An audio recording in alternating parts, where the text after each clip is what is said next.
গল্পের আসর বা অগ্নিলা চ্যানেলে আপনারা শুনছেন সমরেশ মজুমদারের লেখা আটকুঠুরি নয় দরজা। আজ এর ১২তম পর্ব।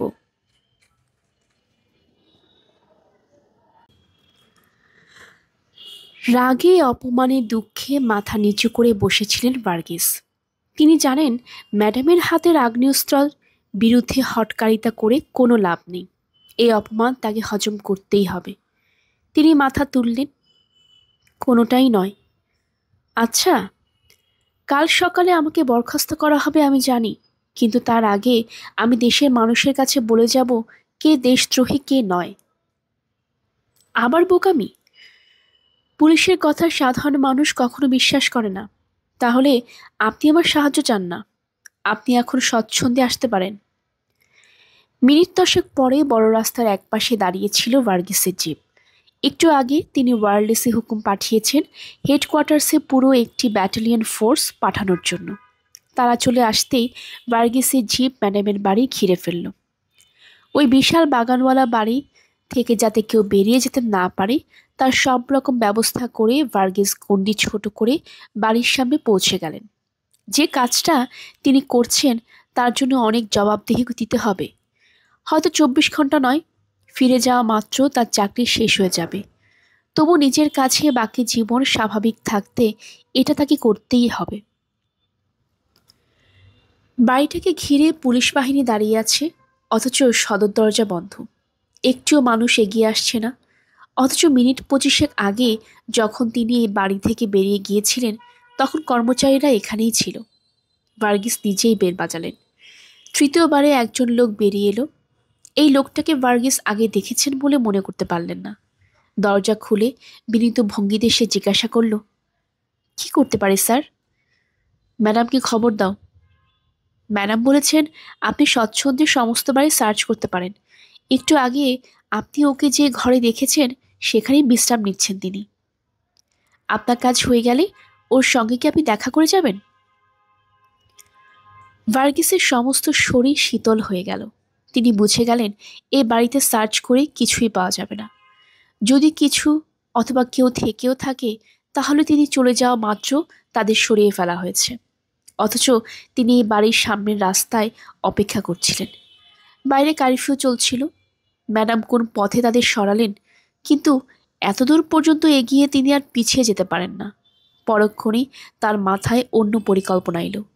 তিনি মুখে একবারও বলেননি যে বাড়ি সার্চ করবেন, অথচ এই লোকটি সেটা উচ্চারণ করছে। ম্যাডাম জানতেন তিনি এটা করতে যাচ্ছেন। হেডকোয়ার্টার্স থেকে ব্যাটালিয়ন রওনা হওয়ার সঙ্গে সঙ্গে হয়তো খবর পেয়ে গেছেন। ভার্গিস লোকটিকে সরিয়ে দিয়ে ভেতরে ঢুকলেন।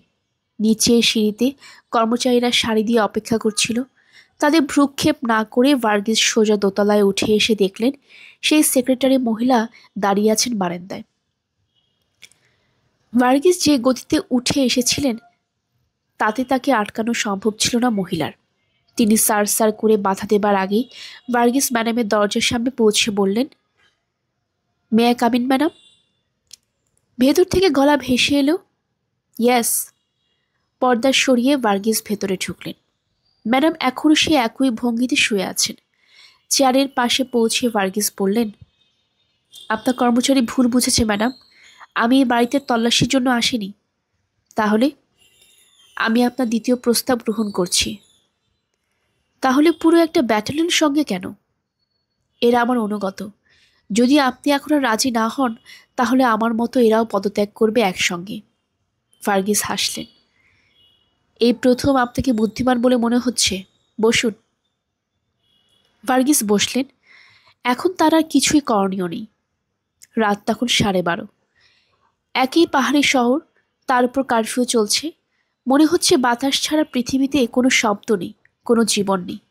দুটো গাড়ি দাঁড়িয়েছিল লেডি প্রধানের বাড়ির সামনে।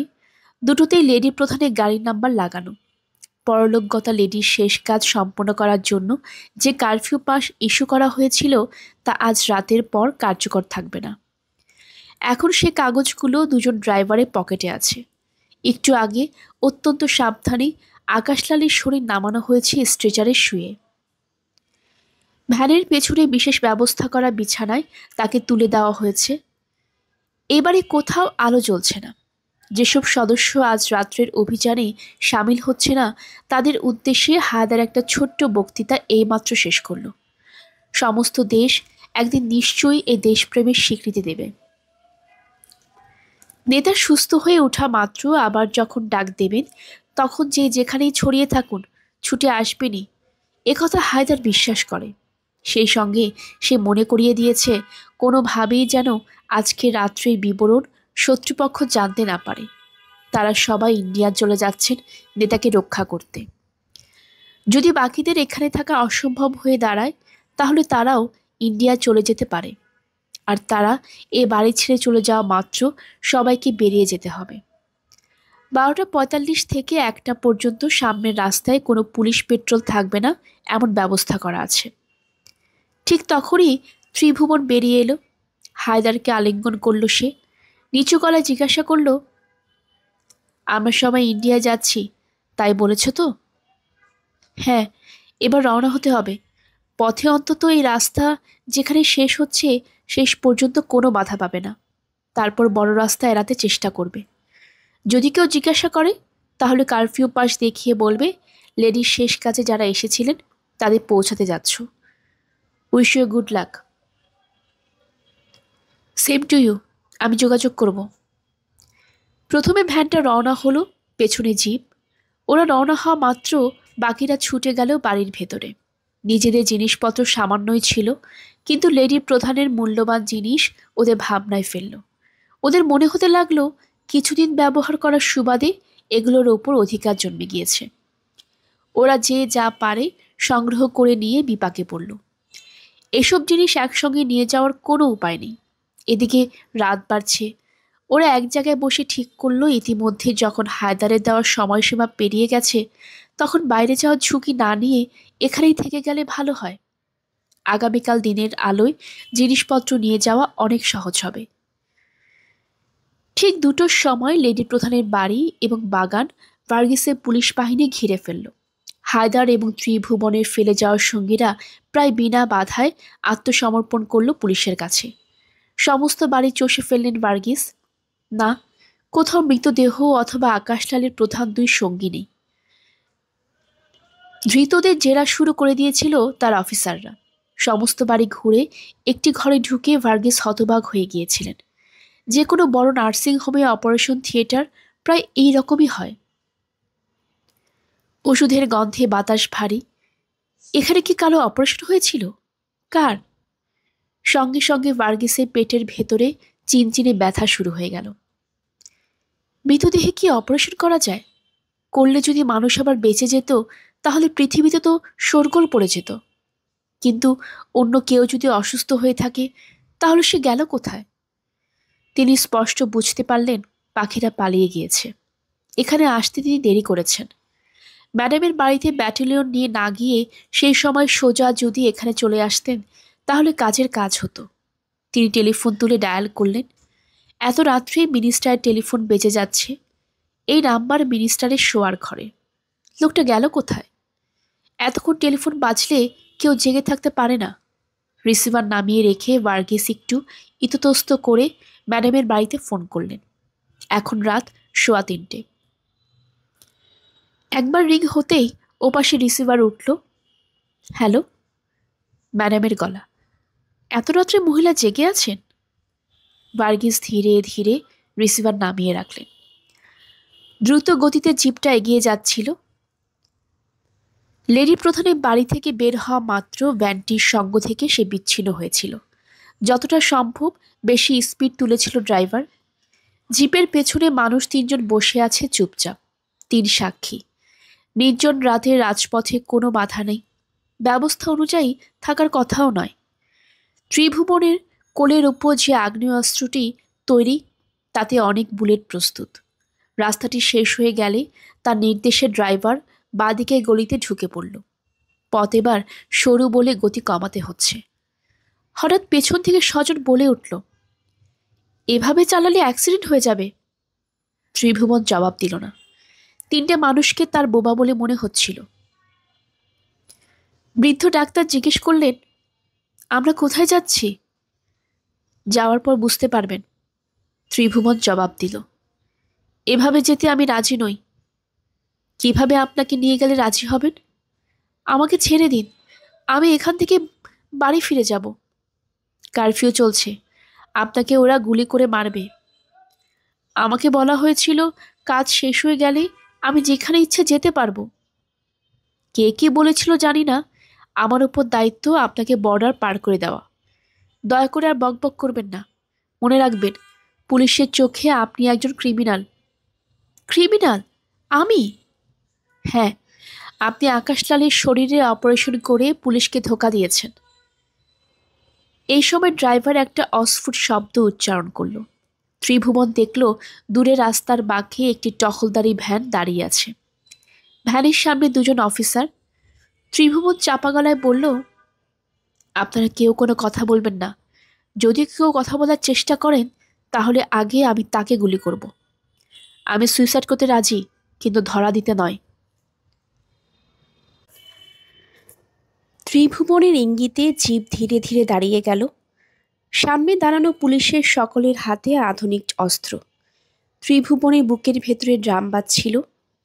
হায়দার বলেছে তার সঙ্গে পুলিশের একটা অংশের ব্যবস্থা হয়েছে। এই লোকগুলো সে অংশের মধ্যে পড়ে কিনা কে জানে। পায়ের কাছে ধরা রিভলভারটি কাঁপছিল তার। ধরা পড়ার আগে এটাকে ব্যবহার করবে না। একজন পুলিশ অফিসার চিৎকার করে বলল, হেডলাইট নেভাতে। ড্রাইভার চটপট সেটা নিভিয়ে দিলে লোকটা এগিয়ে এলো অস্ত্র হাতে। ড্রাইভারের পাশে দাঁড়িয়ে হুকুম করল, কারফিউ পাস আছে? ড্রাইভার তড়িঘড়ি সেটা বের করে দিল। লোকটা জিপের ভেতরের আলোয় সেটাকে দেখার চেষ্টা করল। তারপর কাগজটা ফিরিয়ে না দিয়ে জিজ্ঞাসা করল, কোথায় যাচ্ছ? ত্রিভুবন জবাব দিল, শিবগঞ্জ। কেন? আমাদের এক আত্মীয় মারা গিয়েছে। নেমে এসো, সার্চ করব। অফিসার, আমাদের খুব দেরি হয়ে যাবে, ম্যাডাম রাগ করবেন। ম্যাডাম? ওর হুকুমেই যাচ্ছি। লোকটা কারফিউ পাস ড্রাইভারকে ফিরিয়ে দিয়ে অন্যান্যদের ইশারা করল পথ করে দিতে। জিপ আর দাঁড়ালো না। ওদের পেরিয়ে আসা মাত্র স্বজন জিজ্ঞাসা করল, ম্যাডাম কে? কেন, আপনাদের কি দরকার? পুলিশের কাছে মন্ত্রের মতো কাজ হলো ওর নাম বলায়। আপনারা কিছু শোনেননি? চুপচাপ বসে থাকুন। রুমালে মুখ মুছল ত্রিভুবন। এখন বাড়িঘর চারপাশে নেই। প্রায় মাঠের মধ্যে দিয়ে গাড়ি ছুটছে। ব্যাপারটা ত্রিভুবনকেও কম বিস্মিত করেনি। হায়দার বলেছিল, পুলিশ যদি তোমাকে বেকায়দা ফেলতে চায় তাহলে ম্যাডামেরই দোহাই দেবে। তাতে কাজ না হলে বুঝবে অস্ত্র ব্যবহার করতে হবে। সে জিজ্ঞাসা করেছিল, ম্যাডাম কেন? তিনি এর মধ্যে আসছেন কেন? আমি জানি না, কিছু কিছু ব্যাপার আছে যা জানতে না চাওয়াই ভালো। ত্রিভুবন তখন মাথা ঘামায়নি। মাথা ঘামানোর মতো অবকাশও ছিল না। অব্যাহতি পাওয়ার পর মনে হচ্ছে জল অনেক দূর গড়িয়েছে। তাদের এই আন্দোলনের সঙ্গে দেশ এবং বিদেশের অর্থবান কিছু মানুষ জড়িয়ে আছেন। লেডি প্রধান যদি তাদের আশ্রয় না দিতেন তাহলে আকাশলালের ওপর অপারেশন করা সম্ভব হতো না। কিন্তু ওই ম্যাডাম যে তাদের সঙ্গে আছেন একথা প্রথম সারির নেতা হয়েও সে জানত না। ম্যাডাম হচ্ছেন স্বৈরাচারী সরকারের একজন প্রতিনিধি। বোর্ডে ওর ইনফ্লুয়েন্স খুব। ভার্গিস উঠে বসে ওর কথায়। এমন মহিলা কি করে ওদের সঙ্গে থাকবেন? গুলিয়ে যাচ্ছিল সব ত্রিভুবনের সঙ্গে। এখন রাত সুনসান। আকাশে যেন তারার বাজার বসে গেছে। এই তিনজনকে সীমান্ত পার করে দিলে তার মুক্তি। তারপর সে চলে যাবে গ্রামে। এই জিপ নিয়ে অবশ্য গ্রামে যাওয়া যাবে না, কিন্তু গ্রামে গিয়ে করবেই বা কি? হঠাৎ আরেকটা ভাবনা মাথায় এলো। ম্যাডামের সঙ্গে কি আকাশলালের কোনো গোপন সম্পর্ক আছে? এতকাল পুলিশের হাত থেকে ম্যাডামই কি ওদের বাঁচিয়ে রেখেছিল? হায়দার সব জানতো। এই সন্দেহ সত্যি হলে বিপ্লবের বড় বড় স্তম্ভগুলো তো ভেঙে চুরমার হয়ে যাবে।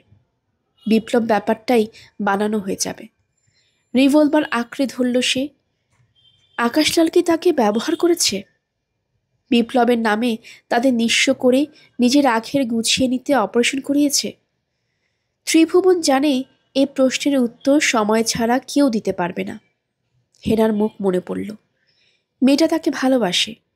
তাকে ভালোবাসে বলেই বিপ্লবের অংশীদার হয়েছে ও। হেনা এখন তার জন্য গ্রামে অপেক্ষা করছে। ঠিক জানা নেই কদিন কারোর সঙ্গে যোগাযোগ করতে পারেনি। হঠাৎ নিজেকে কীরকম প্রতারিত বলে মনে হচ্ছিল তার। আমরা কোথায় যাচ্ছি? বৃদ্ধ ডাক্তারের গলা ভেসে এলো। জাহান্নামে। ত্রিভুবন বিকৃত মুখে উত্তর দিল। তার মেজাজ খারাপ হয়ে যাচ্ছিল। স্বজনের গলা পাওয়া গেল। আপনি এভাবে কথা বলতে পারেন না। কিভাবে কথা বলবো তা আপনার কাছে শিখতে হবে নাকি? এই সময় পৃথা বলে উঠল, আশ্চর্য অকৃতজ্ঞ তো। ইউ শাট আপ, চুপ করে বসুন। চিৎকার করে উঠল ত্রিভুবন। হঠাৎই সে নিজেকে ধরে রাখতে পারছিল না। মনে হচ্ছিল সবাই তার ভালো মানুষের সুযোগ নিচ্ছে। পৃথা বলল, চমৎকার, আপনাদের জন্য আমরা দেশ ছেড়ে এখানে এসে বন্দির জীবনযাপন করলাম। আমাদের কাজে লাগিয়ে এমন ব্যবহার তো আপনারা করবেনই। ম্যাডাম, আপনারা আমার জন্য কিছু করেননি। যার জন্য করেছেন সে ভ্যানে চেপে অন্যদিকে রওনা হয়ে গিয়েছে। আমার মাথা ঠিক নেই, এখন কথা বলবেন না। ত্রিভুবনের গলার স্বরে এমন কিছু ছিল যে স্বজন ইশারায় পৃথাকে কথা বলতে নিষেধ করল। কিন্তু বৃদ্ধ ডাক্তার সেটা বুঝলেন না। তিনি বললেন, আমাকে নামিয়ে দিন।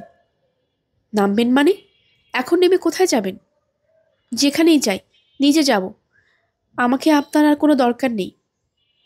আছে, এখানে আপনাকে দেখতে পেলেই পুলিশ ধরবে। তারা আপনার পেট থেকে সব কথা টেনে বের করবে। আমরা সেটা চাই না। উফ, আমি পাগল হয়ে যাব। বৃদ্ধ চিৎকার করে উঠলেন। আমি কতদিন ধরে এদের কাছে বন্দী হয়ে আছি তা জানেন? আমার পরিবারে কাউকে আমি দেখতে পাইনি। ওরা নিশ্চয়ই ভেবেছে আমি মরে গেছি। শুধু লোভে পড়ে আমি রাজি হয়েছিলাম। আকাশ আমাকে বলেছিল অপারেশনটা করতে পারলে পৃথিবীর সবাই আমার নাম জানবে, নোবেল প্রাইজ পাবো আমি। ওহ, কি ভুল, কি ভুল। হঠাৎ ত্রিভুবন ঘুরে বসল। আই বুড়ো, চুপ করবি কিনা বল। না, করব না। চিৎকার করে সবাইকে বলবো তোমরা আমাকে বন্দি করে রেখেছ। ত্রিভুবন স্বজনের দিকে তাকালো। ওকে সামলান। এই চিৎকার কারো কানে গেলে আর বর্ডার পার হতে পারবো না আমরা। পুলিশের চোখে আমরা সবাই এখন অপরাধী। এটা ওকে বোঝান, নইলে আমি কিছু করলে আপনারা দোষ দেবেন না। স্বজন বৃদ্ধের হাত ধরল। ডক্টর, একটু শান্ত হন। বর্ডার পেরিয়ে গেলেই আপনি যেখানে ইচ্ছে সেখানে যেতে পারবেন। না, পারবো না। They will not allow me. আমি ওদের গোপন খবর জেনে গেছি। বৃদ্ধ মাথা নাড়লেন। ওরা আমাকে ছেড়ে দিতে পারে না। গোপন খবর? স্বজন শক্ত হলো। সে আকাশলালের মুখ অপারেশন করে পাল্টে দিয়েছে। এই ব্যাপারটা তার চেয়ে ভালো কেউ জানে না। পৃথিবীতে একমাত্র সেই আকাশলালকে দেখে আইডেন্টিফাই করতে পারবে। যদি নতুন জীবনে আকাশলাল নতুন মানুষ হিসেবে কাজ করতে যায়, তাহলে তার মতো সাক্ষীকে বাঁচিয়ে রাখতে চাইবে না। তার মানে বৃদ্ধের মতো তারাও নিরাপদ নয়। স্বজন চাপা গলায় বলল, বর্ডার আর কত দূর? ত্রিভুবন ড্রাইভারের দিকে তাকালো। ড্রাইভার বলল, আর মাইল 5। বর্ডার পার হবেন কি করে? সেখানে চেকপোস্ট আছে। সেটা আমার চিন্তা। আপনারা নিচু হয়ে বসে থাকবেন। এই সময় একটা মোটর বাইকের আওয়াজ পাওয়া গেল। রাতের নিস্তব্ধতা খান খান করে মোটর বাইকটা সামনের দিক থেকে আসছে। এখন ওরা পাহাড়ি জায়গায় পৌঁছে গিয়েছে। রাস্তায় ঘন ঘন বাঁক, তাই মোটর বাইকটাকে দেখা যাচ্ছে না। ত্রিভুবন বলল, ভগবানের দোহাই, আপনারা চুপ করে থাকুন। বাইকে পুলিশ থাকবেই, আমি ওর সঙ্গে কথা বলবো। একটা বাঁক ঘুরতেই তারা দ্রুত বাইকটাকে দেখে গেল। আলো সিগন্যাল দিচ্ছে থেমে যাওয়ার জন্য। ড্রাইভার জিজ্ঞাসা করল, কি করব? একা মনে হচ্ছে? হ্যাঁ, পেট্রোল বাইক। তাহলে কাছে গিয়ে স্পিড বাড়াও। বাইকটাকে স্ম্যাশ করার চেষ্টা করো। হেডলাইটের আলোয় পুলিশ অফিসারকে দেখা গেল। বাইক থেকে নেমে স্টেন গান উঁচিয়ে দাঁড়িয়ে আছে। ইশারা করছে জিপ থামাতে। জিপের গতি স্লথ হলো, কিন্তু কাছাকাছি পৌঁছে হঠাৎ পিকআপ দাঁড়িয়ে বলল, ড্রাইভার। আর সেই সঙ্গে রাস্তাঘাট একপাশে চলে এলো। যেখানে বাইকটা রয়েছে। চিৎকার করে সার্জেন্ট লাফিয়ে পড়তে চাইল একপাশে। জিপ গতি বাড়িয়েও বাড়াতে পারছিল না। মনে হচ্ছিল তার চাকা আটকে যাচ্ছে মাটিতে। ড্রাইভার ভয়ার্ত গলায় বলে উঠল, বাইকটা ভেতরে ঢুকে গেছে। সে জিপ থামাতে বাধ্য হলো। চকিতে জিপ থেকে নেমে গুলি ছুটতে লাগলো ত্রিভুবন। রাস্তার পাশে শুয়ে থাকা অফিসারের শরীর আর নড়ল না। ত্রিভুবন চিৎকার করল, বাইকটাকে বের করো, জলদি। ড্রাইভার ততক্ষণে নিচে নেমে দেখছে, ভেঙে চুরে তুবড়ে বাইকের অনেকটাই সামনের বাঁদিকে চাকার ফাঁকে ঢুকে গেছে। 2 হাত দিয়ে টেনে হিঁচড়েও সেটাকে বের করতে পারল না লোকটা। বলল, স্যার, আপনাদের হাত লাগাতে হবে। ত্রিভুবন হুকুম করল, নেমে আসুন, নেমে আসুন। না না, আপনি নন, আপনি আসুন, হাত লাগান। বৃদ্ধকে থামিয়ে সে স্বজনকে হুকুম করল। অতএব স্বজন নামল। চারধার অন্ধকার, শুধু জিপের আলো জ্বলছে। 3 জনে কিছুক্ষণ চেষ্টার পর বাইকটাকে সরিয়ে আনতে পারল। জিপে উঠে বসল স্বজন। ত্রিভুবন উঠতে গিয়েও থেমে গেল। স্টেন গানটা নিয়ে আসি, কাজ দেবে। মৃত অফিসারের কাছে চলে গেল সে। স্বজন দেখল অন্ধকারে অস্ত্রটাকে খুঁজে পাচ্ছে না ত্রিভুবন। দেখতে দেখতে ঢালুর দিকে নেমে যাচ্ছে। পা দিয়ে খুঁজছে সে। হঠাৎ তার নজরে এলো নিজের আসনের ওপর রিভলভারটা রেখে গিয়েছে ত্রিভুবন। চট করে হাত বাড়িয়ে তুলে নিয়ে সে ড্রাইভারের মাথায় অস্ত্রটা ঠেকালো। স্পিড নাও, জলদি, নইলে গুলি করব।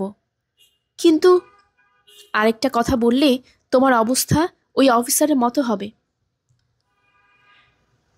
রিভলভার দিয়ে ঠেললো সে ড্রাইভারের মাথাটাকে। সঙ্গে সঙ্গে গিয়ার পাল্টে এক্সিলেটরে চাপ দিল লোকটা। গাড়ি গতি নিতেই ত্রিভুবনের চিৎকার ভেসে এলো, এই, আরে কি হচ্ছে? এই! রিভলভারের নল সরালো না স্বজন। চাপা গলায় বলল, আরও জোরে। এবং তখনই স্টেন গানের আওয়াজ ভেসে এলো। অস্ত্রটাকে খুঁজে পেয়েছে ত্রিভুবন। কিন্তু জিপ ততক্ষণে আরেকটা বাঁকের আড়ালে চলে এসেছে। সোজা চালাও, থামবে না, হুকুম করল স্বজন। থ্যাংক ইউ ব্রাদার, বৃদ্ধ বিড়বিড় করে উঠলেন। এতক্ষণে পৃথা স্বজনের সঙ্গে লেপ্টে ছিল। এবার প্রশ্ন করল, আমরা বর্ডার পার হব কি করে? যেভাবে যাচ্ছিলাম। ওরা তো গুলি চালাবে, রিস্ক নিতে হবে। কয়েক মিনিটের মধ্যে স্বজনের হাত টনটন করতে লাগলো। রিভলভারটা ধরে রাখা মুশকিল হয়ে পড়ছিল। কিন্তু সে জানে সুযোগ পেলেই কাজে লাগাবে ড্রাইভার। হঠাৎ দূরে আলো জ্বলছে দেখা গেল। ড্রাইভার বলল, চেকপোস্ট এসে গেছে, কি করব? স্পিড তোলো। স্বজন বলল, না। বৃদ্ধ বলে উঠলেন, গাড়িটা থামাও, আমি নিচে নেমে ওদের সঙ্গে কথা বলে সময় নষ্ট করব। সেই সুযোগে তোমরা বেরিয়ে যেতে পারো। আপনি? আমার জন্য চিন্তা করা দরকার নেই, ওরা আপনাকে মেরে ফেলবে। নাও পারে, আমি ঝুঁকি নেব, এছাড়া কোনো উপায় নেই। দূর থেকেই দেখা যাচ্ছে চেকপোস্টের সামনে 2টো ড্রাম রাখা আছে। গোটা 5 পুলিশ অস্ত্র হাতে অপেক্ষা করছে। স্পিড তুলে বেরিয়ে যেতে গেলে ড্রামের গায়ে ধাক্কা খেতে হবে। জিপের গতি কমতেই রিভলভার সরিয়ে নিল স্বজন। পায়ের নিচে ফেলে দিল। 2 ড্রামের মাঝখানে জিপের মুখ রেখে দাঁড় করাতেই বৃদ্ধ ডাক্তার নেমে পড়লেন। ততক্ষণে তাদের চারপাশে অস্ত্রধারীদের কৌতূহলী মুখ। বৃদ্ধ ডাক্তারকে বলতে শোনা গেল, অফিসার ইনচার্জকে, আমি তার সঙ্গে কথা বলবো। আপনি কে? আমি একজন ডাক্তার, আমাকে জোর করে নিয়ে যাওয়া হচ্ছিল। কোথায়? না, আর কোনো কথা নয়, ঠিক লোকের সঙ্গে কথা বলবো আমি। এবারে পাশের বাড়ির বারান্দা থেকে একজনের গলা ভেসে এলো, ওকে নিয়ে এসো। 2 জন লোক ডাক্তারকে সঙ্গে নিয়ে এগোলো। একজন জিপের পাশে দাঁড়িয়ে টর্চ জেলে বলে উঠল, আরে, মেয়ে মানুষ আছে জিপে।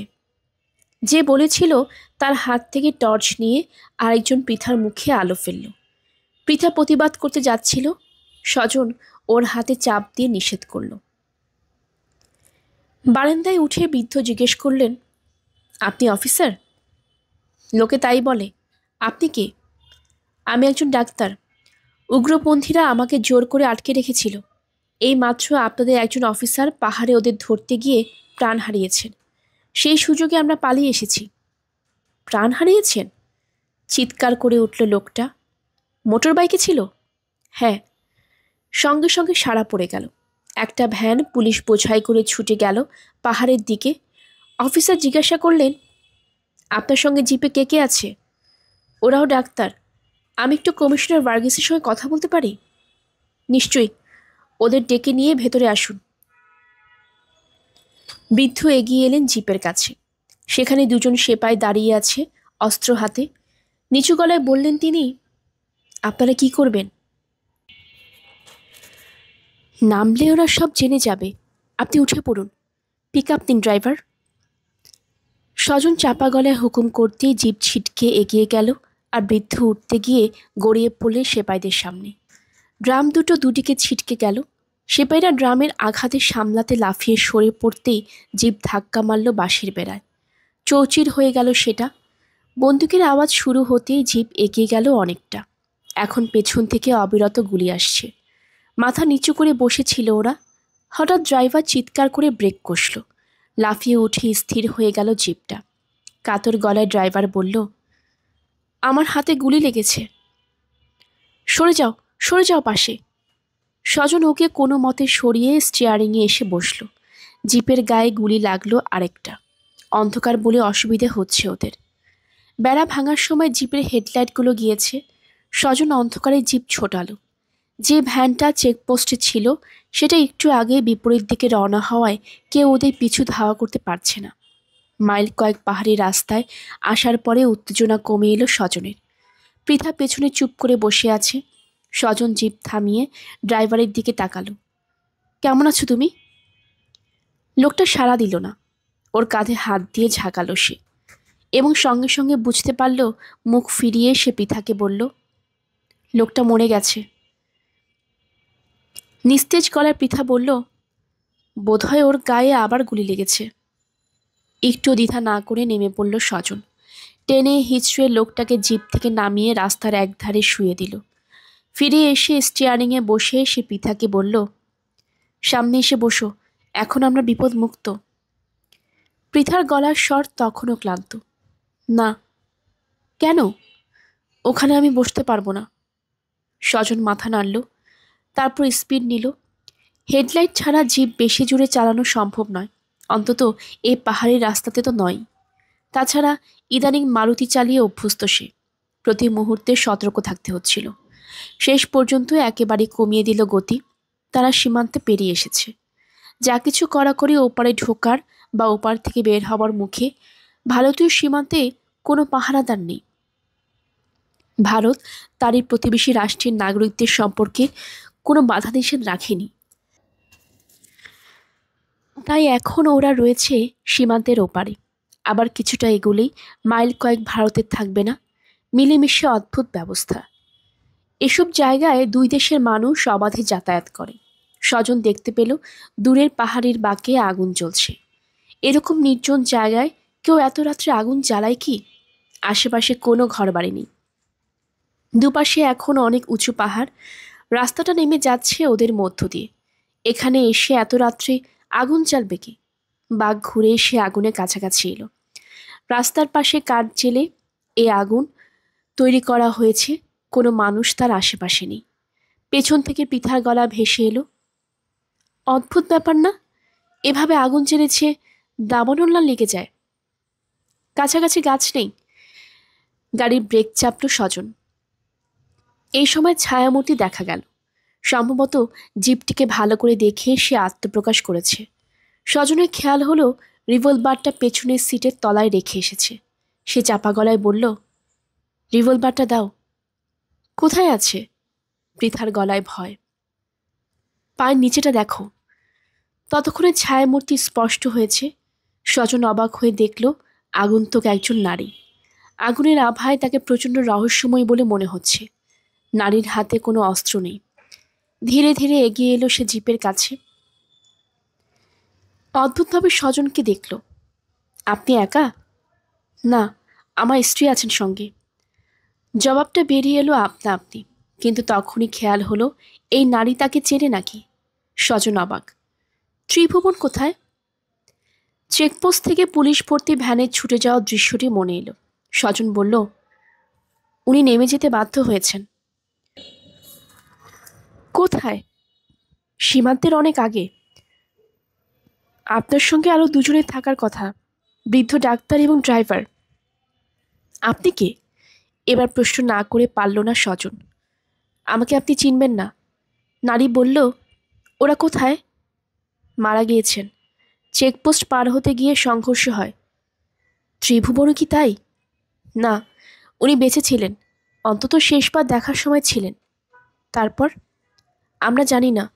জিপ নিয়ে আমরা চলে এসেছিলাম। কিন্তু আপনাদের জিপেই তো তার থাকার কথা। হ্যাঁ, তাই ছিলেনও, কিন্তু মোটর বাইকে চেপে এক পুলিশ অফিসার আমাদের চেস করতে তিনি জিপ থেকে নেমে পড়েন।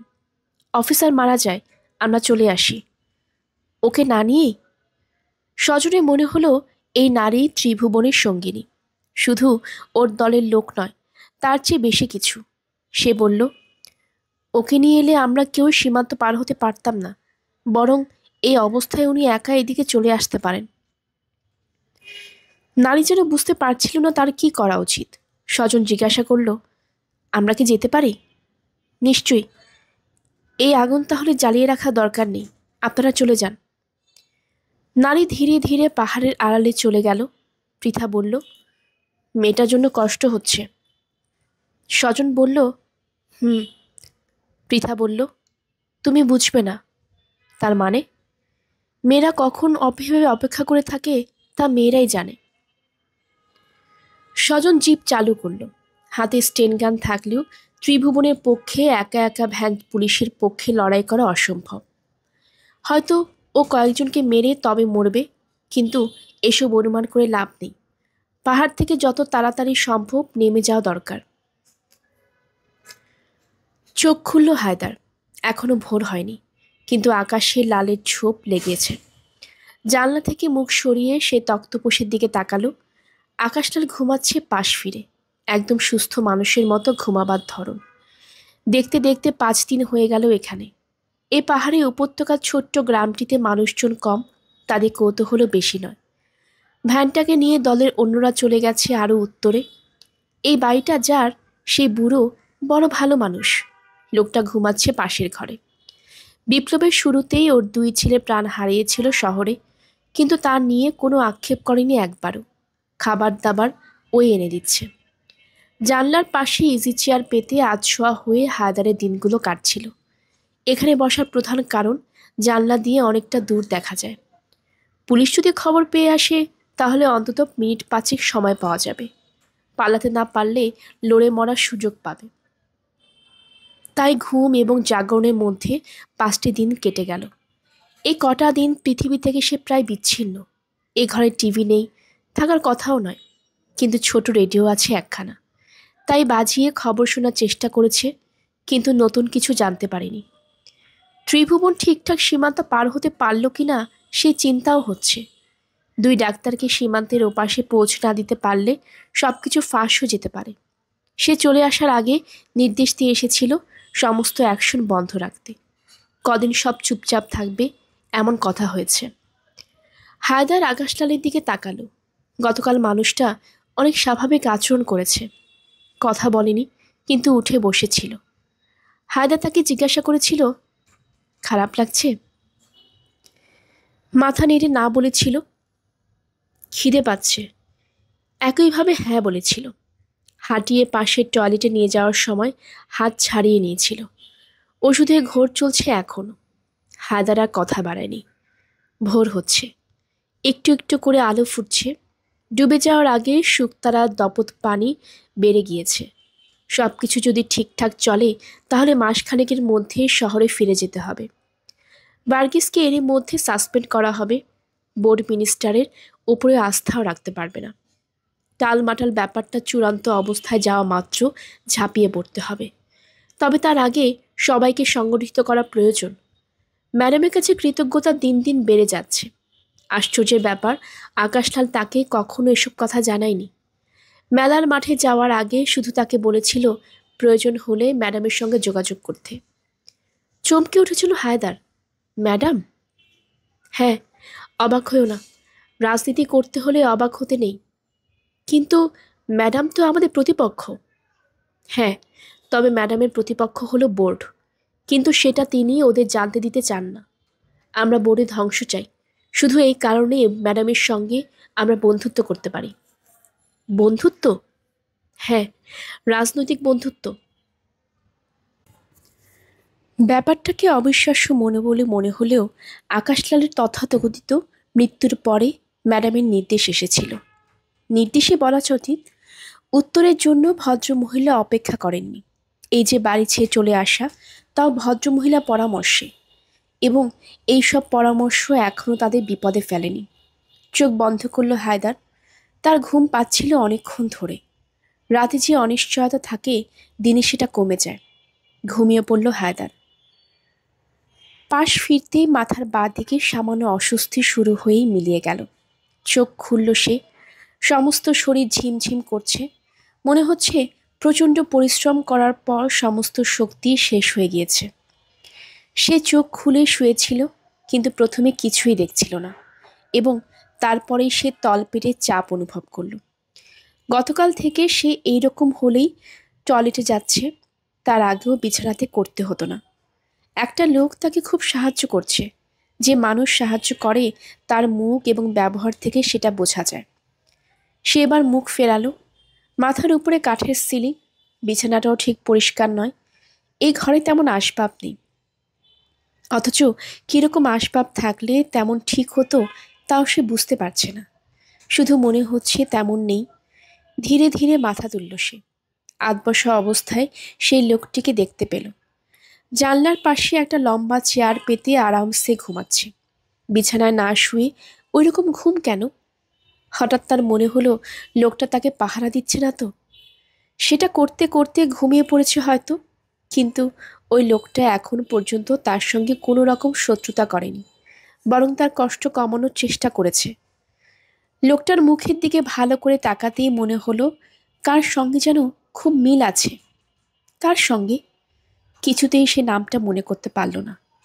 আর এই চেষ্টা করতে মাথাটা যেন ভোঁ ভোঁ করে উঠল। চোখ বন্ধ করল সে। তারপর ধীরে ধীরে খাট থেকে নামল। সোজা হয়ে দাঁড়াতেই টলে উঠল সে। সেটা সামলে ধীরে ধীরে টয়লেটের মধ্যে ঢুকে গেল। শরীর হালকা হবার পর ও মুখ তুলতেই অদ্ভুত একজনকে দেখতে পেল। দুটো চোখ তার দিকে তাকিয়ে আছে, খুব কাহিল হওয়া চোখ। সে মুখ ফেরাতেই লোকটা মুখ ফেরালো। ওর মুখের বাকি অংশ ব্যান্ডেজের আড়ালে রয়েছে। নিজের মুখে হাত দিতে সামনের লোকটাও তাই করল। হঠাৎ তার মাথায় খেয়ালটা এলো, সামনের দেওয়ালে একটা সস্তা আয়না টাঙানো রয়েছে। সেখানে তারই মুখ ফুটে উঠেছে। মুখে কি হয়েছে? ব্যান্ডেজ কেন? সে এইসব চাপ দিল, কিন্তু তেমন ব্যথা লাগলো না। তার কি কোনো অ্যাক্সিডেন্ট হয়েছিল? মাথার ওপরটাতেও কোনো চুল নেই কেন? এত বিভৎস দেখাচ্ছে যে নিজের দিকে তাকাতে তার বিতৃষ্ণা লাগলো। ধীরে ধীরে টয়লেট থেকে বেরিয়ে এলো সে। লোকটা এখনো ঘুমাচ্ছে। লোকটাকে বিছানায় ফিরে এসে শুয়ে পড়তেই মনে হলো কি আরাম। এইটুকুই হাঁটতে যেন সে ফুরিয়ে যাচ্ছিল। সে চোখ বন্ধ করল। লোকটাকে খুব চেনা মনে হচ্ছে, এবং তখনই সে খেয়াল করল আর কোনো চেনা মুখ সে মনে করতে পারছে না। শুধু মুখ নয়, নামও। তার কোনো পরিচিত মানুষের মুখ এবং নাম মনে আসছে না। কেমন শীত শীত করতে লাগলো তার। পৃথিবীতে সে কি একা? তার কেউ নেই? এই সময় দরজায় শব্দ হতেই সে বুঝতে পারল লোকটা যে এতক্ষণ ঘুমাচ্ছিল লাফিয়ে উঠল। চোখ অল্প খুলতেই সে দেখতে পেল লোকটা হাতে কিছু ধরে রেখেছে। চাপা গলায় ওকে বলতে শুনল সে, কে কে ওখানে? বাড়ি থেকে গলা ভেসে এলো, আমি। ঘুম ভাঙল? পায়ের আওয়াজ হলো, অর্থাৎ চেনা লোক বুঝতে পেরে লোকটা দরজা খুলতে গেল। সে আবার চোখ বন্ধ করল। তার মনে হলো সে এখন কোথায় আছে তা জানতে হলে চুপ করে থেকে ওদের কথা শুনতে হবে। আচ্ছা, ঘুমের ভান করে থাকলে কেমন হয়? দরজা খোলার শব্দ হলো। একটা সরু গলা কানে এলো, বস এখন কেমন আছে? ঘুম হয়েছিল? হ্যাঁ, খুব ভালো ঘুমিয়েছে। দরজাটা বন্ধ করে দাও বুড়ো। আপনি মিছিমিছি ভয় পাচ্ছেন হায়দার সাহেব। আমার গ্রামের কেউ জিন্দেগিতে বিশ্বাসঘাতকতা করেনি। এই যে আপনারা 5 দিন এখানে আছেন, কেউ বিরক্ত করেছে? কাছেই আসেনি, বরং সবাই লক্ষ্য রেখেছে বাইরের কোনো ঝামেলা যেন না আসে। আমরা তোমার কাছে কৃতজ্ঞ। এইসব কথা বলবেন না। বস মরে গিয়েছে খবর পেয়ে কি কষ্ট না পেয়েছিলাম। তখন কি জানি ওসব পুলিশকে ভাওতা দেবার জন্য। লোকে কিন্তু এখনো জানে বস মরে গেছে। তুমি আবার গল্প করতে যেও না। মাথা খারাপ? নিজের কবর নিজে যে খোঁড়ে, আমি তার দলে নেই। লোকটা এগিয়ে এলো কাছে, তারপর জিভ দিয়ে অদ্ভুত শব্দ বের করলো। ইস, কি চেহারা ছিল! কি হয়ে গেছে? একটু চা খাওয়া যাবে? চা? হ্যাঁ, আসছে। আমি তোমাকে বলেছি অন্য কাউকে এখানে পাঠাবে না। এই যা, খেয়াল ছিল না। মেয়েটা বলল চা নিয়ে যাচ্ছি, আমিও হ্যাঁ বলে দিলাম। মেয়ে? মেয়ে আবার কোথায় পেলে? আমি পাবো কেন? আমার ভাইয়ের মেয়ে। খুব ভালো, কিন্তু একটু বদমাইশও। আচ্ছা, বসের মুখ থেকে এসব কবে খোলা হবে? ডাক্তার বলেছে 7 দিন পরে। মুখে কি হয়েছে? কদিন থেকে জিজ্ঞাসা করব ভেবেছিলাম। মাথায় চোট লাগলে মুখে ব্যান্ডেজ করা হবে কেন? মানুষটা যেন ঝুঁকে দেখছিল। মুখেও চোট লেগেছে। আমাদের গ্রামে অবশ্য ভয় নেই, তবে ওরা এখানেও বসের পোস্টার ঝুলিয়েছিল। আমরা অবশ্য সেই পোস্টার ছিঁড়ে ফেলেছিলাম। সেই যে গো মৃত বা জীবিত আকাশলালকে। বুড়োর গলা থেমে গেল দরজার শব্দ হতে। বাইরে থেকে কেউ বলল, চা। এই গলা পুরুষের নয়। সে শুনল বুড়ো বলছে, দিয়ে যা, দিয়েই চলে যাবি। বাব্বা, আমি যেন চোর ডাকাত, তাড়াতে পারলে বাঁচে। ঘরের মধ্যে মেয়েদের গলা শোনা গেল। একজন তো এখনো শুয়ে আছে। খুব মারপিট করেছিলে না? তুই এখান থেকে যাবি? মেয়েটি হেসে বেরিয়ে গেল। বুড়ো বলল, বসকে তুলতে হবে? আমি ডাকছি। তুমি মেয়েটিকে এখানে আসতে দিয়ে ঠিক করনি বুড়ো। এসব গল্প আর 5 জনের কাছে করবেও। মেরে মুখ ভেঙে দেব না? বুড়ো বলল। সে কাঁধে স্পর্শ পেল। খুব আস্তে কেউ তাকে ধাক্কা দিচ্ছে। চোখ না খুলে পারল না সে। মুখের সামনে পাহারাদার লোকটা। একে যেন কি নামে ডেকেছিল বুড়ো। হায়দার। হ্যাঁ, হায়দার। নামটা খুব চেনা চেনা মনে হচ্ছে। হায়দার বলল, গুড মর্নিং, কেমন লাগছে? মাথা নেড়ে ভালো বলল সে। হ্যাঁ, মনে হচ্ছে লোকটার সঙ্গে তার ভালো পরিচয় ছিল। আবছা আবছা কিছু, কিন্তু ঠিক জুটছে না সেগুলো। উঠতে পারবেন? চা এসে গেছে। ধীরে ধীরে উঠে বসল সে। তার মনে হলো কিছু খাওয়া দরকার। খিদে পাচ্ছে খুব। টয়লেটে যেতে পারবেন? প্রশ্নটার জবাব না দিয়ে সে বুড়োর দিকে তাকালো। না, একেও সে কখনো দেখেনি। এ কোথায় রয়েছে সে? হায়দার ওর হাতে চায়ের কাপ তুলে দিতেই চোখ গেল সেদিকে। কোনো কিছুই যে তার মনে পড়ছে না এমন নয়, কিন্তু মনে পড়ে যাওয়ার মুখেই কেউ যেন দ্রুত জল ঘোলা করে দিচ্ছে। কোনো ছবি ঠিকঠাক তৈরি হচ্ছে না তাই। অর্ধেক খাওয়ার পর ইচ্ছেটা চলে গেল। মনে হলো পেট ভরে গেছে, এখন শুয়ে পড়লেই আরাম। সেই চেষ্টা করলে হায়দার বাধা দিল।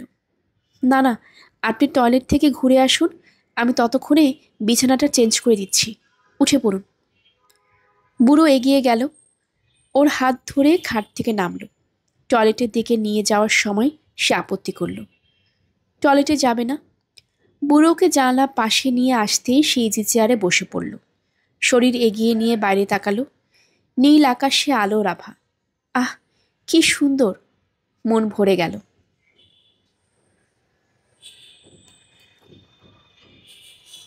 বস, আমাকে চিনতে পারছো? সে মুখ ঘোরালো। বৃদ্ধ তার পাশে এসে দাঁড়িয়েছে। মুখে অদ্ভুত অভিব্যক্তি। না, সে চেনে না, কোনো দিনও দেখেনি। কিন্তু এ কথাটা যে বলা যাবে না তা সে বুঝতে পারল। অতএব তাকে হাসতে হলো।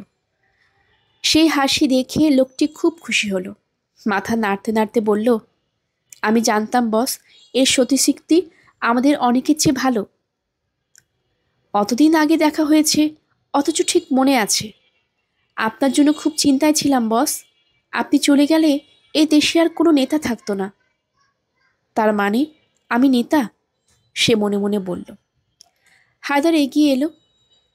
আমাদের যেখানে আশ্রয় নিতে হয়েছে সেখানে কোনো ডাক্তার নেই, তবু আমি শহর থেকে একজনকে নিয়ে আসার চেষ্টা করতে পারি।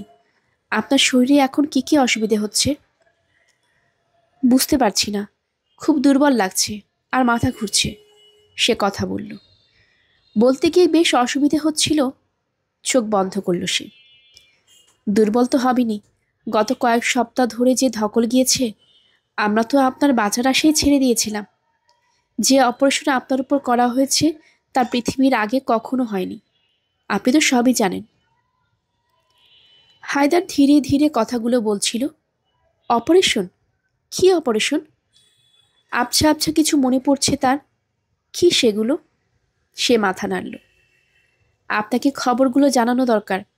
আপনার হার্ট অ্যাটাক হওয়ার পর আপনি তো এখন পর্যন্ত কিছুই জানেন না। ডেভিড সুড়ঙ্গ থেকে বের হতে পারেনি। আপনাকে ভার্গিস কবর দিয়েছিল সেই রাত্রেই।